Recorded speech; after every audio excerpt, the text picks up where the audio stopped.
His words didn't come in anger. That would have been easier. They came casually, between sips of beer, like stating the weather. "You're always the embarrassment." A few people laughed. Some looked away. I didn't. I just took another drink and kept my face still. On the outside, I was quiet. On the inside, something locked into place. Growing up, my father had two settings with me: silence or criticism.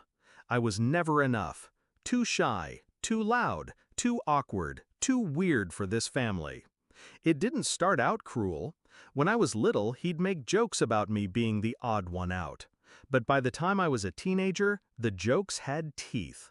Family gatherings became stages for my humiliation. I learned early that I could never win his approval, so I stopped trying. But here's the thing about being underestimated your whole life. You learn to move in silence. You learn to build without applause. After college, I worked 3 jobs at once.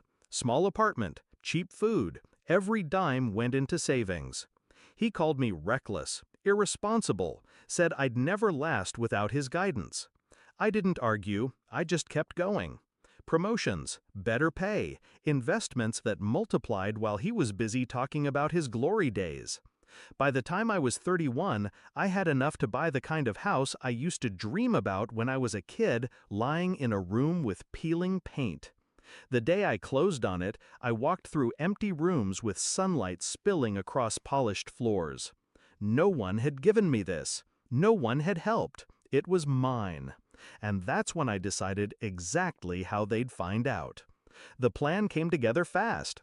I'd throw a housewarming party. Not small, a full event. Catered food, live music, a guest list packed with friends, colleagues, neighbors, everyone except my family. No calls, no invites, not even a by the way. I hired a photographer, the kind who could make a glass of champagne look like a magazine cover. Told them to capture everything: laughter spilling from the balcony, clinking glasses in my kitchen, people lounging by the pool as the sun went down. The night of the party, the place glowed. My friends wandered the halls in awe, complimenting the art on the walls, the view from the upstairs balcony. I laughed easily that night. Not the polite, measured laugh I used at family events, but the real kind, the kind that came from a place untouched by their words. The next morning, I posted the album on Instagram. Every shot perfect. Every caption casual. "Last night was unforgettable. Here's to new beginnings." The comments rolled in. "This is gorgeous. How did I not know you had a pool? You've made it, my friend." Then the ones I was waiting for, not from my family, but from people they knew. "Can't believe I missed this. Did your parents come? Your dad must be so proud." It took less than 2 hours for the first text from my sister. "You bought a house?" 5 minutes later, "Why didn't you tell anyone?" I didn't reply. Then my aunt called. "Your dad just saw your Instagram. He's upset." Upset, like I'd stolen something from him. By evening, my father broke the silence. His text was short. "So this is how you treat family?" I typed slowly. "You're always the embarrassment, remember? Didn't want to risk you embarrassing me in my own home." I hit send. No emoji, no softening. The fallout was better than I'd imagined. Relatives chimed in on the post, tagging each other, clearly fishing for explanations. Friends of friends commented things like, "Guess family isn't as close as it looks." Little sparks tossed onto dry grass. Within days, it was obvious they hated that everyone saw what they hadn't been invited to. My father stopped posting his usual photos of backyard barbecues and fishing trips. My sister went on a spree of inspirational quotes about forgiveness. Forgiveness? For what I'd done, not for what they'd done to me for years. Here's the truth they'd never say out loud.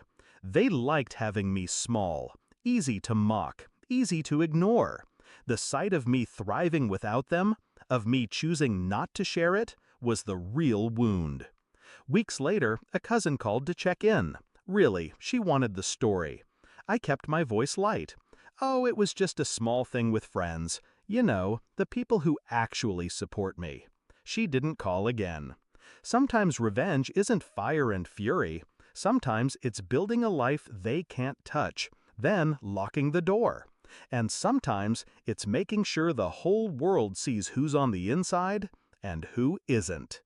They'll tell themselves I was petty, that I overreacted to a harmless comment. But I remember every smirk, every public jab, every time they made me the punchline.